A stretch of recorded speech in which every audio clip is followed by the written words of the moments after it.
Hello everyone, this is Vishal and welcome back to my channel believe to learn. और आज हम आपके लिए लेकर आए हैं पीजीटी हिस्ट्री का 4th टॉपिक, जिसमें हम धार्मिक आंदोलन के मोस्ट इम्पॉर्टेंट एमसीक्यू को सॉल्व करने वाले हैं। चाहे फिर वो जैन धर्म हो, बौद्ध धर्म हो, शैव धर्म हो, भागवत धर्म हो या फिर वैष्णव धर्म हो, तो इन सब से संबंधित जितने भी प्रश्न परीक्षा में पूछे जाते हैं वो आपको देखने को मिलने वाले हैं। और मैं इनसे जुड़े बहुत सारे क्वेश्चंस जो बहुत डीपली, कई बार कठिनाई वाले या कठिन लेवल के सवाल परीक्षा में पूछ लिए जाते हैं, तो वो भी मैं आपसे पूछता हुआ चलूँगा, जिनका जवाब आपको कमेंट सेक्शन में देते हुए चलना है। वो ऐसे सवाल हैं जो आप बहुत डिटेल में जब धार्मिक आंदोलन को पढ़ेंगे, बौद्ध धर्म को, जैन धर्म को, भागवत धर्म को, शैव धर्म को और अन्य छोटे छोटे संप्रदायों को, तभी आप उनका जवाब दे पाएंगे। रही बात पिक्चर क्वालिटी की, तो उसके लिए मैं आपसे सॉरी बोलता हूं, क्योंकि जब मैं आपके लिए एमसीक्यू या थ्योरी की क्लास लेकर आता हूं तो मैं सबसे पहले 5-6 पुस्तकों को उठाता हूं, उससे कंटेंट को तैयार करता हूं, अपने नोट्स को तैयार करता हूं और आपको बहुत डिटेल में बताने का प्रयास करता हूं। और रही बात पहले सवाल की, आपको उसका ऑप्शन दिख रहा है तो मैंने उसको ज़्यादा जूम नहीं किया है, छुपाने का प्रयास नहीं किया है, ताकि पिक्चर क्वालिटी फट ना पाए। तो अब हम चलते हैं, पहले से आगे की तरफ बढ़ते हुए चलेंगे।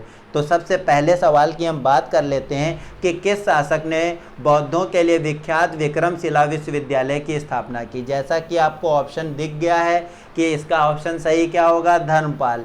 तो हम इसमें कुछ और बातें कर लेते हैं जो आपको पता होनी चाहिए। अगर हम 6ठी शताब्दी ईसा पूर्व की बात करें तो उसे महाजनपद काल के तौर पर जाना जाता है, और वही समय था कि जब भारत के गंगा वाले उपजाऊ क्षेत्र में अनेक प्रकार के धार्मिक आंदोलन प्रारंभ हो गए थे, समाज में व्याप्त बुराइयों को दूर करने के लिए और जो ब्राह्मणों का वर्चस्व था उसको कम करने के लिए और सामाजिक, आर्थिक और धार्मिक सुधार करने के लिए। तो उसमें जो मुख्य रूप से 2 धर्म उभर कर सामने आते हैं तो वो है बौद्ध धर्म और जैन धर्म। बौद्ध धर्म की बात करें तो आपको जो है सबसे ज़्यादा अगर जानकारियाँ मिलेंगी तो बौद्ध धर्म के अंगुत्तर निकाय से, और अगर हम जैन धर्म की बात करें तो भगवती सूत्र से आपको बहुत सारी जानकारियाँ मिलेंगी। साथ ही साथ अगर हम बात करें कि जो धार्मिक आंदोलन हुए उनका क्या प्रभाव पड़ा मगध साम्राज्य पे, क्या पड़ा आपका महाजनपद काल पे, तो इसके बारे में भी हमने डिटेल से आपको बता रखा है। अब अगर हम बौद्ध धर्म की बात कर लेते हैं तो आपको ये भी पता होना चाहिए कि अगर हम बौद्ध धर्म में बात करेंगे तो कुछ सवाल ऐसे आते हैं जो आपको फंसा देते हैं। अगर हम बात करें कि जो भगवान बुद्ध थे या जो हमारे गौतम बुद्ध जी थे, उन्होंने किस वृक्ष के नीचे ज्ञान की प्राप्ति की थी, तो सबको पता है वट वृक्ष या पीपल का वृक्ष। लेकिन उस वृक्ष को किस शासक के द्वारा कटवा दिया गया था, ये आपको कमेंट सेक्शन में जाकर बताना है। मैं सवाल आपसे वही पूछूंगा जो आपको ज़्यादातर कहीं पर नहीं मिलने वाले हैं, वो सवाल मैं पूछता रहूँगा, उनको जवाब आपको कमेंट सेक्शन में देना है। अब हम आगे बढ़ते हैं और देखते हैं, जैसा कि आप सेकंड नंबर देख पा रहे हैं कि हम तृतीय बौद्ध संगीति की संरक्षक की बात करें कि कौन था जिसने तृतीय बौद्ध संगीति को संरक्षण दिया, तो इसके लिए एक ट्रिक है, सरल सी है, अका ये आपको याद कर लेनी है। प्रथम की बात करें तो आ से आपके हो जाएंगे अजातशत्रु, जो कि हर्यक वंश के हैं, जिसे हम लोग पितृहंतक वंश के तौर पर भी जानते हैं, तो ये बात भी आपको दिमाग में बैठा लेनी है। साथ ही साथ ये किसके पुत्र थे अजातशत्रु, तो ये बिंबिसार के पुत्र हैं और इन्होंने अपने पिता की हत्या की थी, ये सबको पता है। क्यों हत्या की थी, किसके भड़कावे में आकर, किसके बहकावे में, आपको उसका नाम कमेंट सेक्शन में जाकर बताना है। और उनका जो संबंध है गौतम बुद्ध से, जिसने इनको भड़काया था, क्या संबंध है गौतम बुद्ध के साथ उनका। अब हम बात कर लेते हैं कि तृतीय बौद्ध संगीति की, तो प्रथम के कौन थे, अजातशत्रु जो कि हर्यक वंश के, द्वितीय के कौन थे, शिशुनाग जो कि, द्वितीय के कौन है, कालाशोक जो कि किसके हैं, शिशुनाग वंश के। और अगर हम तृतीय की बात करें तो तृतीय के कौन है, अशोक हैं, सबको पता है अशोक के बारे में, और अशोक को भारतीय इतिहास में सबसे महान राजा के तौर पे, महाराजा के तौर पर जाना जाता है। और अगर चतुर्थ की बात करें तो चतुर्थ किसके में हुई थी, कनिष्क के टाइम पर हुई थी, तो ये आपको पता होना चाहिए। अब हम और आगे बढ़ते हैं और चीज़ों को समझने का प्रयास करते हैं। नेक्स्ट आप देख पा रहे हैं, अगर हम बात करें बौद्ध ग्रंथ पिटकों के बारे में, बौद्धों के जो पिटक हैं, तो अगर आपको पता होगा इसे त्रिपिटक भी कहा जाता है। इनकी संख्या 3 है। कौन कौन से हैं? तो विनय पिटक है, सुप्त पिटक है, अभिधम पिटक है। ये सबको पता है, बच्चा बच्चा बता लेगा। लेकिन अब मैं पूछना चाह रहा हूँ कि जो ललित विस्तार है वो बौद्ध धर्म के किस संप्रदाय से जुड़ा है, ये आपको कमेंट सेक्शन में जाकर बताना है। त्रिपिटकों की अगर हम भाषा की बात करें तो ये भी सबको पता है कि त्रिपिटक की भाषा कैसी थी। जन सामान्य की भाषा पाली भाषा थी, ये आपको पता है, दिमाग में आपको बैठा लेनी है। अब हम और आगे चलते हैं। अगर हम जैन धर्म के बात करें कि जो जैन धर्म में कुल कितने तीर्थंकर हुए हैं, बच्चे को पता है। दो बातें पता है कि अगर संस्थापक की बात करें तो जैन धर्म के पहले तीर्थंकर ऋषभदेव को इनका संस्थापक माना जाता है। वास्तविक संस्थापक की बात करें तो अंतिम महावीर स्वामी को माना जाता है। ये सबको पता है, लेकिन आपको बताना है कि जैन धर्म को वास्तविक रूप प्रदान करने वाला कौन है। ये आपको कमेंट सेक्शन में बताना है कि उस तीर्थंकर का क्या नाम है। अब हम और आगे बढ़ते हैं और बात करते हैं त्रिपिटक। बच्चों को पता है बौद्ध धर्म से। अब बौद्ध धर्म की बात आ गई तो फिर एक सवाल पूछ लेता हूँ। आपको बताना है कि जो गौतम बुद्ध हैं उनका जो है गोत्र कौन सा था। साथ ही साथ आपको ये भी बताना है कि गौतम बुद्ध की वास्तविक माता की मृत्यु उनके जन्म के कितने दिन बाद हो गई थी।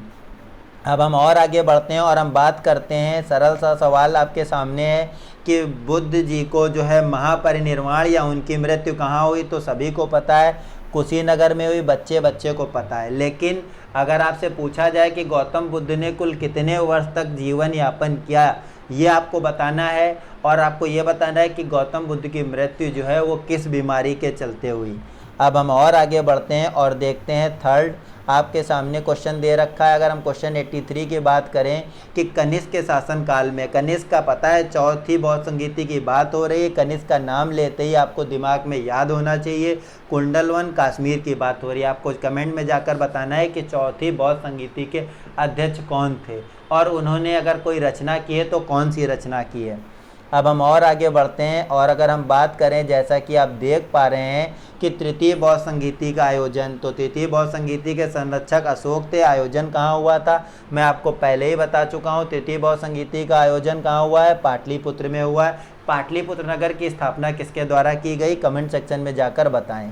आप 85 क्वेश्चन नंबर 85 को देखते हैं कि अशोक के समय कौन सी बौद्ध संगीति हुई। तो कौन सी हुई? तृतीय हुई। कहाँ हुई? फिर से वही सवाल, कहाँ हुई? पाटलिपुत्र में हुई। तो ये बात आपको पता होनी चाहिए। और अशोक ने अपने किस भाई की हत्या करके, उसका नाम बताना है, गद्दी को प्राप्त किया था। अब हम और आगे बढ़ते हैं और नेक्स्ट सवाल को देखते हैं। जैसा थोड़ा सा मैं जूम कर देता हूँ। अगर बात करूँ, जैसा कि आप देख पा रहे हैं कि बौद्ध धर्म और जैन धर्म में ऐसी कौन सी चीज़ है जो समान नहीं है। मैंने आपको कम से कम 20 बातें ऐसी बताई हैं जिनमें 10 बातें ऐसी हैं जो बौद्ध धर्म और जैन धर्म को एक समान करती हैं, और कम से कम 10 छोटी छोटी बातें हैं जो दोनों को असमान बनाती हैं, जो दोनों की असमानताएं हैं। तो इसका सही आंसर हो जाएगा आत्मदमन। ये बात आपको दिमाग में बैठा लेनी है। अब हम और आगे बढ़ते हैं और नेक्स्ट देखते हैं। बच्चों वाला सवाल है। अगर आपने थोड़ा सा भी सही से पढ़ा है जैन धर्म और बौद्ध धर्म के बारे में तो इनके निर्माण और इनके मंदिरों के बारे में पता होगा। अगर हम जैन दिलवाड़ा मंदिर की बात करें, जैन धर्म से संबंधित है, तो इसका निर्माण किसके द्वारा हुआ था? इसका निर्माण चालुक्यों या सोलंकी वंश के राजाओं के द्वारा कराया गया था। ये सबको पता होना चाहिए। अब हम और आगे बढ़ते हैं। नागार्जुन, मुझे आपको अब यह बताना है कि जो नागार्जुन हैं उनके बारे में आपको बताना है कि उन्होंने कौन सा सिद्धांत प्रतिपादित किया है। कमेंट सेक्शन में जाकर बताएं। नागार्जुन किससे जुड़े हैं? बच्चे को पता है, बौद्ध दार्शनिक हैं वो। अब हम और आगे बढ़ते हैं और नेक्स्ट को देखते हैं। जैन परंपरा के अनुसार महावीर स्वामी जो है, अब महावीर स्वामी के बारे में बात आ गई तो हम पूछ लेते हैं। आपको बताना है कि महावीर स्वामी जैन धर्म के हैं, तो जैन धर्म में जो वस्त्र त्याग है वो कितने महीने बाद किया जा सकता है। और साथ ही साथ को आपको बताना है कि जो आजीवक संप्रदाय है उसके संस्थापक कौन है। और एक और बहुत तगड़ा सवाल, जो हमारे जैन धर्म हैं उनमें महावीर स्वामी की अगर हम बात करें तो महावीर स्वामी के जो प्रथम विरोधी थे वो कौन थे? प्रथम शिष्य सबको पता है कि इनके दामाद जो है जमाली थे, तो वो हमें आपसे ना पूछना है और ना ही बताना है। तो अगर हम बात करें कि महावीर स्वामी कौन से हैं, तो 24वें हैं, 24 सबको पता है। अब हम और आगे बढ़ते हैं। महावीर स्वामी का जन्म कहाँ हुआ था, पता है आपको। मैं और कुछ पूछूंगा। अगर हम बात करें कि महावीर स्वामी के बड़े भाई का नाम क्या था, तो ये आपको बताना है। जन्म की बात होगी तो सबको पता है कहाँ हुआ था, कुंडल ग्राम में हुआ था। अब हम और आगे बढ़ते हैं और हम बात करते हैं कि जो बौद्ध धर्म है उसका सबसे अधिक प्रभाव किस पर पड़ा। तो उसका सबसे अधिक प्रभाव बच्चे बच्चे को पता है कि व्यवसायियों पर पड़ा। और अगर व्यवसायियों के साथ किससे पूछा जाए तो व्यवसायियों के साथ उसका प्रभाव योद्धाओं पर भी पड़ा। और अगर बौद्ध धर्म की बात देखें तो भारत का सबसे महान योद्धा कौन था, अशोक था। और अशोक भी बहुत हद तक बौद्ध धर्म से प्रभावित थे और बौद्ध धर्म के प्रचार प्रसार में सबसे ज़्यादा उनका योगदान है। अब हम और आगे बढ़ते हैं। बुद्ध के गृह त्याग का प्रतीक क्या है, बहुत मस्त सवाल है। गृह त्याग को कहते क्या है, तो महाविनिष्क्रमण कहते हैं। 21 वर्ष की अवस्था में इन्होंने गृह त्याग किया, फिर 35 वर्ष के अंत में इनको ज्ञान की प्राप्ति हो गई। ये बुद्ध कहलाए, इन्हें लाइट ऑफ एशिया के तौर पर जाना गया है, सबको पता है। बात यहाँ पर कुछ अलग होने वाली है प्रतीकों की, तो मैंने डिटेल में उनके बारे में बताया है। अगर हम जन्म की बात करें तो जन्म का प्रतीक क्या है, कमल व सांड के तौर पर। गृह त्याग का कौन सा है, तो घोड़ा है। क्या है, तो घोड़ा है। ये बात आपको दिमाग में बैठा लेनी है। अगर ज्ञान की बात करें तो वट वृक्ष पीपल है। निर्वाण की बात करें तो पद चिन्ह है। और मृत्यु की तो स्तूप है। ये बात भी आपको पता होनी चाहिए। अब हम बात कर लेते हैं शून्यवाद की। शून्यवाद का कौन है सिद्धांत का प्रतिपादक, तो शून्यवाद के सिद्धांत के प्रतिपादक आपके नागार्जुन जी हैं। शून्यवाद को अन्य किस नाम से जाना जाता है, जाके कमेंट सेक्शन में बताएं। आज आपकी बहुत तगड़ी वाली परीक्षा होने वाली है। अब हम बात कर लेते हैं महावीर स्वामी का मूल नाम क्या है या बचपन का नाम क्या था। तो महावीर स्वामी का बच्चे बच्चे को पता है कि बचपन का नाम वर्धमान था। इन्होंने जो पहला उपदेश है जो कि राजगृह में दिया था, किसको दिया था, शिष्य तो इनके थे पहले दामाद जी जमाली, लेकिन पहला उपदेश इन्होंने किसको दिया था, ये आप जाके मुझे जल्दी से कमेंट सेक्शन में बताएं महावीर स्वामी के बारे में। अब हम और आगे बढ़ते हैं और नेक्स्ट क्वेश्चन देखते हैं। अब लाइट ऑफ एशिया ये किसको नहीं पता है, किसको कहा जाता है, गौतम बुद्ध को। अब हम और आगे बढ़ते हैं, बात कर लेते हैं कि बोध गया कहाँ पर स्थित है। तो सभी को पता है कि बोध गया जो है वो आपका बिहार में स्थित है, हर एक बच्चे को पता है। अब हम और आगे बढ़ते हैं, क्वेश्चन नंबर बात कर लेते हैं 97 की। जातक कथा की बात होगी। सबको पता है कि जातक कथा जो हैं वो किससे जुड़ी हुई, तो जातक कथाएं जो हैं वो आपको सबको पता है कि जो है वो बौद्ध धर्म से जुड़ी हुई हैं। लेकिन जातक कथा के अंतर्गत बताया क्या है, ये आप कमेंट सेक्शन में जाकर बताइए। अब हम बात कर लेते हैं क्वेश्चन नंबर 98 की। सिद्धार्थ बुद्ध को ज्ञान कहाँ प्राप्त हुआ था, तो बुद्ध जी को जो ज्ञान की प्राप्ति हुई थी वो कहाँ हुई थी, गया में। आपको बताना है किस नदी की तट पर हुई थी। और ज्ञान प्राप्ति के बाद उनके जो दो नाम पढ़े, एक तो था तथागत और दूसरा शाक्य मुनि, दोनों का अर्थ क्या है कमेंट सेक्शन में जाकर बताइए। तो ये भी आपको जल्दी से जाकर बताना है। अब हम और आगे बढ़ते हैं। सारनाथ में बुद्ध ने जो प्रथम प्रवचन दिया था उसे क्या कहा गया, तो उसे धर्म चक्र परिवर्तन के तौर पर जाना गया। आपको ये पता होना चाहिए कितने शिष्यों को दिया था, ये आपको कमेंट सेक्शन में उनके नाम के साथ बताना है। अगर हम बात करें सांची क्यों विख्यात है, तो सांची क्यों विख्यात है आपको कमेंट सेक्शन में जल्दी से जाकर बताना है। आपके पास 4 ऑप्शन है। चट्टान काटकर बनाए गए मंदिरों के लिए सबसे बड़ा बौद्ध स्तूप है, या गुहा चित्रकारी के लिए, या अशोक के शिलालेख के लिए। तो सरल सा है, सभी को पता है कि अगर हम सांची की बात करेंगे तो ये यहाँ पर सबसे बड़ा बौद्धों का स्तूप है। अब हम और आगे बढ़ते हैं और बात कर लेते हैं मठ मंदिर और स्तूप की। तो मठ मंदिर और स्तूप की जब भी बात होगी तो बौद्ध धर्म की बात हो रही है, दिमाग में आपको बैठा लेना है। अब हम और तेज़ी में धड़ाधड़ चीज़ें बताते हुए चलेंगे। अगर हम बात करें बौद्ध धर्म ग्रहण करने वाली पहली महिला, इसमें आपको बताना है कि जो इनकी मौसी थी गौतमी प्रतापती जी वही थी पहली। लेकिन आपको ये बताना है कि जब कोई विवाहित बौद्ध धर्म में भिक्षा ग्रहण करता था या बौद्ध धर्म को ग्रहण करता था तो वो किस नाम से जाना जाता था, जाइए कमेंट सेक्शन में बताइए। अब हम और आगे बढ़ते हैं। अगर हम बात करें कि किस भाषा का प्रयोग बौद्धवाद के प्रचार के लिए सबसे ज़्यादा किया गया, तो बौद्धों के प्रचार के लिए सबसे ज़्यादा पाली का प्रयोग किया गया। अगर जैन धर्म की बात करें तो किस भाषा का प्रयोग किया गया, जल्दी से कमेंट सेक्शन में बताएं। अब हम बात करते हैं महावीर स्वामी की मृत्यु कहाँ हुई थी। तो भैया ये बच्चे बच्चे को पता है कि अगर हम मृत्यु की बात करें कि महावीर स्वामी की मृत्यु कहाँ पर हुई थी, तो हर कोई बता सकता है कि इनकी जो मृत्यु है वो पावापुरी में हुई थी। ठीक है, कितने वर्ष की उम्र में हुई थी, जल्दी से जाके कमेंट सेक्शन में बताइए।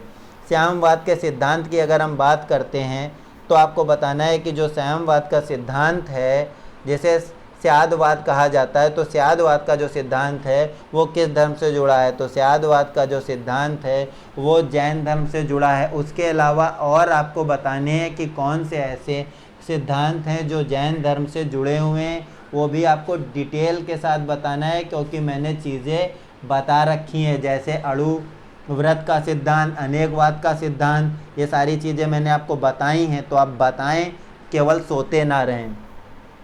अब हम और आगे बढ़ते हैं। गौतम बुद्ध का जन्म कब हुआ था, तो इसके बारे में आपको अलग अलग किताबों में अलग देखने को मिलेगा, लेकिन इसका जो सबसे सही आंसर है वो 563 ईसा पूर्व माना गया। आपको बताना है कि गौतम बुद्ध जी किसके समकालीन थे।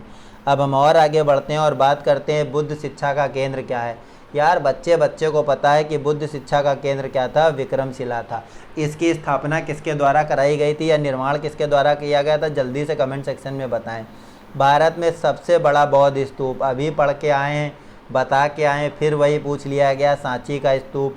अब हम और आगे पढ़ते हैं और देखते हैं, बहुत ज़बरदस्त क्वेश्चन, किस ग्रंथ में सर्वप्रथम देवकी के पुत्र कृष्ण का वर्णन है। तो अगर हम बात करें देवकी के पुत्र कृष्ण के वर्णन के बारे में, तो आपको ये सर्वप्रथम जो देखने को मिलेगा वो मिलेगा छंदोक उपनिषद में। दिमाग में बैठा लीजिए, रट लीजिए। कुछ सवाल ऐसे होते हैं जो परीक्षा में आपको बहुत बुरी तरीके से फंसाते हैं। अब हम बात कर लेते हैं क्वेश्चन नंबर 110 की, कि किस नगर में प्रथम बौद्ध संगीति की गई थी। तो प्रथम बौद्ध संगीति की अगर हम बात करें तो राजगृह में हुई थी, और संरक्षक राजा कौन था, कमेंट सेक्शन में जाकर बताइए। अगर हम बात करें कि जैन संप्रदाय में प्रथम विभाजन के श्वेतांबर संप्रदाय के संस्थापन कौन थे, तो आपको बताना है श्वेतांबर और दिगंबर के बारे में हमने पूरी डिटेल में थ्योरी के क्लासेस में बताया है। तो अगर हम श्वेतांबर की बात करेंगे तो स्थूलभद्र जी थे, आपको दिमाग में बैठा लेना है, रट लेना है तोतों की तरह। अब हम बात करते हैं कि भारत में सबसे प्राचीन विहार कौन सा है। तो जो भारत है उसमें जो सबसे प्राचीन विहार है वो आपको बताना है कमेंट सेक्शन में कौन है। ऑप्शन दे रखे हैं, नालंदा है, विक्रमशिला है, उद्दंतपुरी है या भाजा है। तो सबसे प्राचीन कौन था, पुराना कौन सा था विहार, वो था नालंदा। कितना पुराना है कमेंट सेक्शन में जाकर बताएं। वासुदेव कृष्ण की पूजा सर्वप्रथम किसने प्रारंभ की थी, ज़बरदस्त तगड़ा है, कब प्रारंभ हो गई थी, तगड़ा सवाल है। और वासुदेव श्री कृष्ण का अन्य नाम क्या है ये भी आपको बताने हैं कमेंट सेक्शन में। बहुत बढ़िया क्वेश्चन आ गया है। तो अगर हम बात करते हैं 113 के आंसर की, तो किसके द्वारा हो जाएगा, 7 तत्वों के द्वारा, 7 तत्वों के द्वारा। ये दिमाग में आपको बैठा लेनी है, ये बात बहुत इम्पॉर्टेंट है। कई बच्चे इसको गलत करते हैं और वैदिक काल इसका टिक करके आ जाते हैं। अब हम और आगे बढ़ते हैं और क्वेश्चन नंबर 14 को देखते हैं। पूछा गया है कौन सबसे पूर्वकालीन जैन ग्रंथ कहलाया है। जैन ग्रंथ में आप ज़्यादातर ग्रंथों के बारे में नहीं जानते हैं, आप भगवती सूत्र के बारे में ही जानते हैं। लेकिन अगर हम सबसे प्राचीन की बात करें तो सबसे प्राचीन है 14 पूर्व के तौर पर जाना जाता है। किसके तौर पर, 14 पूर्व के जैन ग्रंथ के तौर पर जाना जाता है। अब हम और आगे बढ़ते हैं और आजीवक संप्रदाय की बात करें तो मक्खली गोसाल जो है वो आजीवक संप्रदाय के हैं। मैं डायरेक्ट बता दूंगा आपको, बहुत सरल है। अगर हम बात करें भागवत संप्रदाय के विकास में किसका योगदान है, तो भागवत संप्रदाय के विकास की जब भी बात होगी तो उसमें सबसे ज़्यादा अगर आपको योगदान किसी को देखने को मिलेगा तो हिंद यूनानी शासकों का मिलने वाला है। अगर हम बात करें तीरत्न जो सिद्धांत हैं, सम्यक धारण, सम्यक चरित्र और सम्यक ज्ञान, तो ये आपको किस में मिलते हैं, तो आपको पता होना चाहिए कि इन तीनों के बारे में आपको जो जानकारी है वो जैन धर्म में मिलती है। हम और आगे बढ़ते हैं और चीज़ों को देखते हैं। अगर हम बात करें कि बुद्ध के जो महात्मा बुद्ध जी हैं उनकी मृत्यु के बाद प्रथम बौद्ध संगीति बता चुका हूँ, बच्चे बच्चे को पता है। अगर हम प्रथम बौद्ध संगीति के अध्यक्ष की बात करें, अभी यहाँ पर बात नहीं हो रही है किसकी, पूछा गया है कि जो भगवान बुद्ध हैं उनकी जब मृत्यु हुई है तो उस मृत्यु के समय जो प्रथम बौद्ध संगीति हुई उसके जो अध्यक्ष कौन है, तो अगर हम अध्यक्ष की बात करेंगे तो वो हैं महाकश्यप जी। संरक्षक की बात होती तो वो हो जाते अजातशत्रु। अब हम और आगे बढ़ते हैं और बात कर लेते हैं कश्मीर में कनिष्क के शासनकाल में अब अध्यक्ष पूछ लिए गए हैं। तो अभी मैं आपको बता चुका हूँ कि अगर कनिष्क के समय की बात होगी तो जिन्हें अश्वघोष या वसुमित्र के रूप पर जाना जाता है या वसुमित्र के नाम से जाना जाता है। तो अब हम और आगे बढ़ते हैं और अष्टांगी मार्ग के बारे में अभी हमने बताया, डिटेल में हमने थ्योरी क्लासेस में बताए हैं सारे के सारे, तो जाकर आप उनको देखें। अष्टांगी मार्ग की संकल्पना किसका अंग है, तो अगर हम बात करते हैं अष्टांगी मार्ग की तो ये बौद्ध धर्म से जुड़े हैं। इनके आप ऑप्शन भी देख लीजिए, आपके पास ऑप्शन के तौर पर क्या क्या है। पहला दे रखा है दीप वंश के विषय वस्तु के बारे में, दूसरा है दिव्य वदान के विषय के बारे में, महापरिनिर्वाण सुप्त के विषय के बारे में, फिर दे रखा है धर्म चक्र परिवर्तन के बारे में। तो सही है धर्म चक्र परिवर्तन सुप्त के विषय के बारे में अष्टांगी मार्ग में बताया गया, पूरी डिटेल में बताया है मैंने। जाके वीडियोस को देखें, डिटेल में चीज़ें जब आप पढ़ेंगे ना, जब आपको सब कुछ पता होगा तो आप चीज़ों को छोटा तो खुद कर लेंगे, लेकिन अगर चीज़ें कम पता हैं तो बहुत सारी चीज़ें आपकी छूट जाएंगी और हम वो नहीं चाहते हैं। हम और आगे बढ़ते हैं और चीज़ों को आपको बताते हुए चलेंगे। तो अगर हम और आगे बढ़ें तो सबसे पहले मैं आपको बताना चाहूँगा कि हमारा नेक्स्ट क्वेश्चन क्या है। नेक्स्ट क्वेश्चन में पूछा गया है कि कौन सा बौद्ध पवित्र स्थल निरंजना नदी की तट पर है। यार कितनी बार बताएं, अगर ये सवाल आएगा तो हर एक बच्चा कर लेगा। बच्चे को पता है कि कौन सा ऐसा है स्थल जो कहाँ है निरंजना नदी की, तो बोध गया जहाँ उन्होंने ज्ञान प्राप्त किया था पीपल के वृक्ष के नीचे। यार किसको नहीं पता है। अब हम और आगे बढ़ते हैं। अगर हम बात करें गौतम बुद्ध के गुरु, बहुत ज़बरदस्त सवाल आया। तो प्रथम गुरु तो इनके थे, ऑप्शन आपके पास है, मैं ही इसका आंसर आपको देता हूँ। कौन है, तो आराल कलाम जी हैं। कौन है, तो आराल कलाम जी हैं। लेकिन आपको बताना है कि द्वितीय कौन थे, वो पूछ लिया जाता है तो बहुत सारे बच्चे नहीं बता पाते हैं। अब हम और आगे बढ़ते हैं और नेक्स्ट देखते हैं। आपके पास दे रखा है बौद्ध धर्म में 3 रत्न जो हैं ये क्या इंगित करते हैं। तो बौद्ध धर्म के 3 रत्न, सरल सा ऑप्शन है, दे रखा है बुद्ध धम्म और संघ। तो ऑप्शन नंबर सी इसका सही हो जाएगा। अब हम और आगे बढ़ते हैं और नेक्स्ट देखते हैं। अगर हम बात करें महायान बौद्ध धर्म में बोधिसत्व अवलोकितेश्वरवाद की अगर हम बात करें तो इनको किस और अन्य नाम से जाना जाता था। सारे के सारे नाम डिटेल के साथ हमने बताए हैं, फिर भी ऑप्शन में यहाँ दिए हैं, ऑप्शन आपके सामने हैं, तो आपको उसमें से बताना है कि कौन सा सही है। तो अगर हम सही की बात करें तो यहाँ पर जो सही होगा वो होगा पद्मपाणि।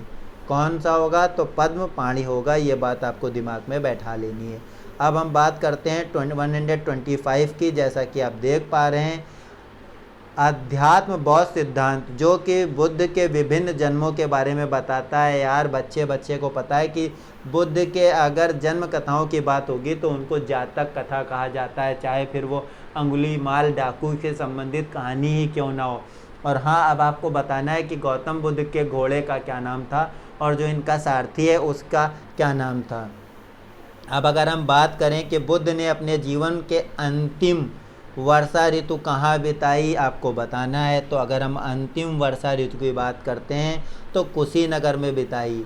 और जब इनकी मृत्यु हुई तो उससे पहले इन्होंने मृत्यु के समय जब बीमार हुए हैं तो ये किस रोग से हुए और उसकी वजह कौन सा परिवार था, वो कौन था आपको बताना है। सोनार थे, लोहार थे, बढ़ई थे या फिर कारीगर वर्ग के थे।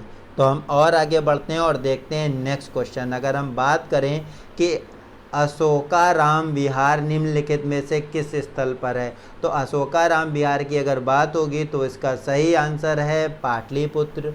दिमाग में बैठा लीजिए। अगर हम बात करें कि महावीर स्वामी, नेक्स्ट हम सवाल को देखते हैं फिर हम बात करते हैं। पहले एक सवाल पूछ लेते हैं कि अगर हम महावीर स्वामी की बात करें तो इनकी पुत्री का क्या नाम था, तो आपको कमेंट सेक्शन में जाकर बताना है। देखिए महावीर स्वामी से संबंधित एक सवाल और आ गया तो आपको इसका भी जवाब देना है। महावीर स्वामी के भिक्षुणी संघ, जो भिक्षुणी संघ है उसके प्रधान कौन थी, तो अगर हम उसके प्रधान की बात करें तो उसके प्रधान कौन थी, उसके प्रधान थी चंदना, ये आपको पता होना चाहिए। ठीक है। अगर हम बात करें त्रिशला, त्रिशला नाम आपने सुना है, कौन है? कमेंट सेक्शन में जाकर उनके बारे में बताएं। और अब हम अंतिम देख लेते हैं जो आपके परीक्षा की दृष्टि से उपयोगी है। थोड़ा सा मैं उसको जूम इन कर लेता हूँ। आपके सामने दे रखा अनेकांतवाद के निम्नलिखित में से जो अनेकांतवाद है वो किसका क्रोध है या केंद्रीय सिद्धांत है, किस पर आधारित है, किस दर्शन पर आधारित है? तो ये आपको कमेंट में बताना है। जल्दी से बताइए कि वो बौद्ध मत पर है, जैन मत पर है, सिख मत पर है या वैष्णव मत पर है। तो उसका सही आंसर होगा अनेकांतवाद जो है वो जैन मत पर है। मैं इसको अंडरलाइन कर दे रहा हूँ। इसी के साथ आपका ये सेशन कंप्लीट हुआ।